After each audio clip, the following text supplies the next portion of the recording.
What's up, guys? I know it's been a long time since I've recorded. We've been in a little bit of a dry spell for MMA fans. No major promotion has really had any fights going on, but now we've got a decently stacked fight night card. Karra-France taking on Amir Albazi. I'm actually really looking forward to this fight. It's kind of bummed that this was the main event and it wasn't Brendan Allen versus Jack Hermanson like it was supposed to be originally, but you know, whatever. We move on. And just so you guys know, out of the 205 UFC fights I've covered this year, or the UFC's put on, 128 wins to 77 losses, 63% win rate. I'm 8-9 in main event picks. I'm going to try to make that even again tonight. It's honestly pretty difficult, and if you look at a lot of other YouTubers, they're doing even worse, so don't worry about it. But let's get on to the first fight of the night. Felipe Lins taking on Maxim Grisham. This is, I think it's a 205. I'm kind of making this video going off the top of my head, but I'm actually going to side with Felipe Lins. He's only got 5 losses compared to Maxim Grisham almost having double-digit losses, and I feel like Maxim Grisham is a lot chinnier. I don't know, I just don't see him being in it as much as Felipe Lins, and some of the people that he's lost to, like Andrei Arlovski, it's not the worst person to lose to in hindsight. He's fought a lot of veterans, and he kind of just gets out-savvied, but against people his age, he's been doing pretty good. He knocked out OSP last time out, and that was impressive, so yeah, I'll go with Felipe Lins. Moving on, we got Damon Blackshear taking on Luan Lacerda. I thought Luan Lacerda was robbed against Cody Stamann in his last fight, in his debut. I actually thought he looked pretty good coming in there fighting such a tricky veteran, but Damon Blackshear is a different type of athlete, and I think that it's tricky to pick, but I think that Damon Blackshear's grappling is going to be more encompassing than Luan Lacerda's like tricky BJJ style, and I think that if he shoots some blast doubles, he's going to be able to control him on the ground, and I think he's going to land a lot better on the feet, without a doubt. This is probably one of the best fights on the card. I don't know why it's only the second fight of the night. This shit should have been on the main card, but I'm going to go with Damon Blackshear. Moving on up the card, we've got Elise Reed taking on Jinh Frey. This one's pretty cut and dry for me. Even though most of my women's MMA picks this year have been trash, I'm getting so many wrong. I almost want to start flipping a coin on it instead of even trying to make a prediction because nothing seems to make sense. I'm going to go with Elise Reed using real logic. But if Jinh Frey pulls an armbar like a fucking rear naked choke out of her ass, don't be surprised because it's women's MMA. But I'm going to pick Elise Reed. Alright, moving on up the prelims, we've got Jamie Mullarkey taking on Muhammad Naimov. I hope I didn't butcher that. Originally, this was going to be Jamie Mullarkey taking on Guram Kutsadeledzi. Might have butchered that one too. That's Khamzat Chimaev's main training partner. He's easily probably a top 5 lightweight. Like if you watch him fight, he's ridiculous, and he only has 2 or 3 losses, I believe. But it's to like Damir Ismagulov and like some other really close matches with some really talented lightweights. And I was really looking forward to that fight, but it's not happening. So I guess I'll quit rambling about that shit.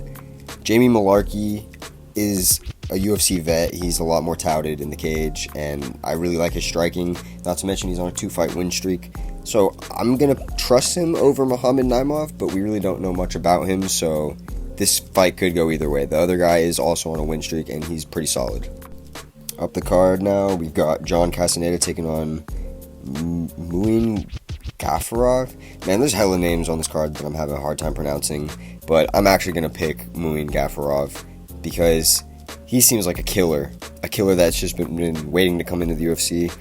John Castaneda is not, I don't know how to word it. I guess he's not somebody I'm like extremely high on at bantamweight, but he's definitely like bottom top 20 talent, and in a weight class like bantamweight that's completely stacked, that's still pretty good. But I just think that after the knockout loss he just had, this is the worst matchup for him possible. Moving on up the card, Andrei Arlovski taking on Dontel Mays. I don't really have too much to say about this one because Dontel Mays is honestly just kind of shit, and I mean, sorry Dontel Mays if you hear this, but it doesn't even feel like you try very hard in your conditioning and in your preparation, and it kind of shows in the cage. I think this is just one of those types of heavyweight matchups that Andrei Arlovski is going to easily win like every single round, cruise to a 30-27, and add to his pretty impressive resume. He's done this time and time again. He's only lost to the best of the best up-and-coming heavyweights as of recent. So yeah, I'm assuming that Andrei Arlovski is going to kind of just keep a jab on him, nice leg kick, good combinations. I don't think Dontel Mays will be able to out-grapple him, so I'm going with 30-27 Andrei Arlovski. And now for the prelim headliner, we got Daniel Santos taking on Johnny Munoz. Daniel Santos is baby Charles Oliveira, and I'm really looking forward to this matchup because if you fight like Charles Oliveira, every fight you're in is going to be fucking entertaining to watch. You know what I mean? Like, regardless of if it's a win or a loss, this is going to be a great scrap. And Johnny Munoz only has 2 losses, just like Daniel Santos. They have really good records, and they're both going to go at it, probably in a striking war. I just don't think that Johnny Munoz has the chin or the scrappiness to outdo Daniel Santos in a what I'm assuming is going to be a striking war. So I'm going to pick Daniel Santos probably by a second round TKO. I feel like he's going to land with that front kick up the center, and that's probably going to start the beginning of the end, and it's going to be a combination up against the cage TKO. Now, first fight for the main card, Abubakar Nurmagomedov taking on Izzy Dos Santos. This is kind of a risky fight to pick just because Izzy Dos Santos can pull out wins over undefeated fighters and then go on and lose fights against people that he should be dominating. He's just one of those types of guys. Coin flip. And Abubakar Nurmagomedov, despite having that last name, is not necessarily as dominant as all the other Nurmagomedovs. And he can get chinned for sure. He has been in the past. But he's on a bit of a win streak, and he's a lot more active than Izzy Dos Santos. And I think that's going to be the defining factor in this fight. And he also just came off of a nice win. So I'm going to pick Abubakar by decision. Moving on up the card, Karine Silva versus Caitlin Souza. I'm picking Karine Silva. Caitlin Souza didn't even have a picture that I could use for this, so even more reason for me to pick Karine Silva, honestly. She's on a crazy finishing streak, and despite both of these girls being on a, at least 5 win streak, if not Karine Silva's on even more than that, the difference is that Karine Silva is finishing every girl that she fights, and I think this is going to be no different.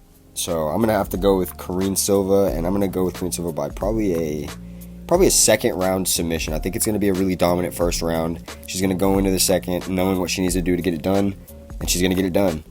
Moving on up the card, one of my favorite fights on the card easily, Tim Elliott versus Victor Altamirano. Tim Elliott just came off of a win over Tagir Ulanbekov, who was damn near undefeated. He only had 1 loss prior to that, and he was a massive underdog in that fight. That shit was dope, and I honestly knew he was going to pull it off, and I trust him to be able to do the same to Victor Altamirano here. Maybe not finish him unless he gets his signature guillotine. I could see that happening. But what I could see happening even more is him just being way more slick on the feet.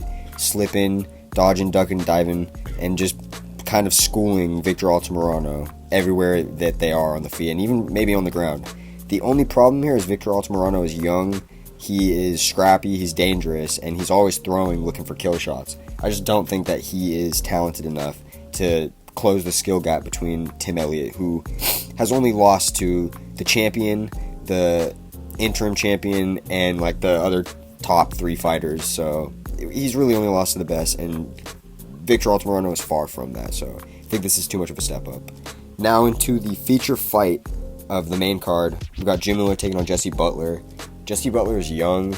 He has a pretty clean record, only a couple losses, and he's kind of on a tear right now. And that makes me really nervous for Jim Miller, who just looks like his chin is really weathered from his career. It's kind of the same as Matt Brown and a couple of the other vets that are still around kicking ass. You can just tell that if they fight somebody that has that same dog and is at least a little bit savvy and smart with how they approach attacking, that they're probably going to be able to outlast Jim Miller's old ass. And I could see a scenario where Jim Miller, grits out a tough first round and then gets a takedown and eventually works his way to a choke, because that's Jim Miller typical fashion. But I trust the young fighter this time around. So I'm going to go Jesse Butler. I think he can get this done by maybe an explosive first round finish, or maybe he almost finishes him at the end of the first, and then the second round he just picks up where he left off and pieces up Jim Miller to I think this is his debut, so correct me if I'm wrong in the comments, but I think he's going to win his debut and knock out the vet. Moving on into the co-main event, and this is a kind of underrated co-main event in my opinion. We've got Alex Caceres, Bruce Leroy I don't know why that sounded like that. Bruce Leroy taking on Daniel Pineda. Alex Caceres, I think a lot of people forget about this, went to a 5-round split decision with the current featherweight interim world champion who's about to fight Volkanovski. He went to a fucking split with Yair Rodriguez. Split decision, and it was a really good fight. If he can do that, and he's bottom top 15, if that, he can definitely compete at the top. He just needs to string it together, and it kind of seems like that's what he's been doing lately.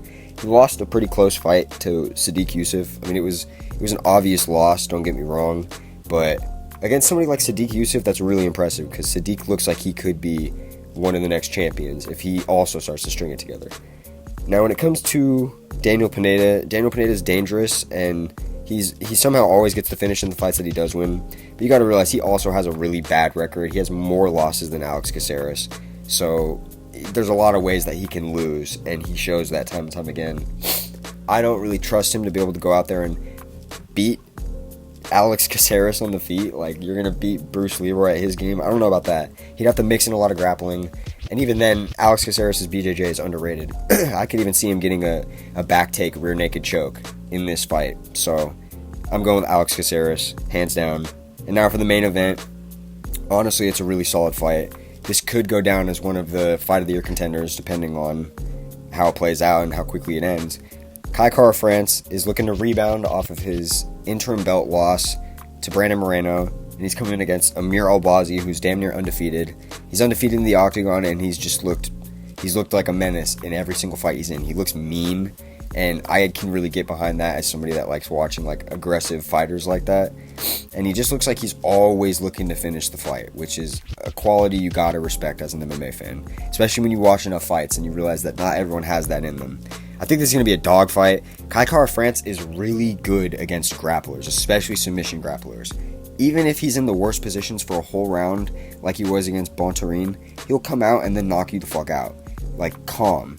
Their breathing over at CKB, the breathing techniques that they use, they're just different. Like, they have a different level of awareness in the cage. And if you have any type of eye for that, you'll notice it instantly with Karra-France. Like, he's really good at maintaining his energy, and he's really good at staying calm under pressure.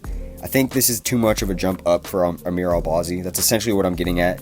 And I think it could be still really competitive because his skill set is for sure top 5, if not better.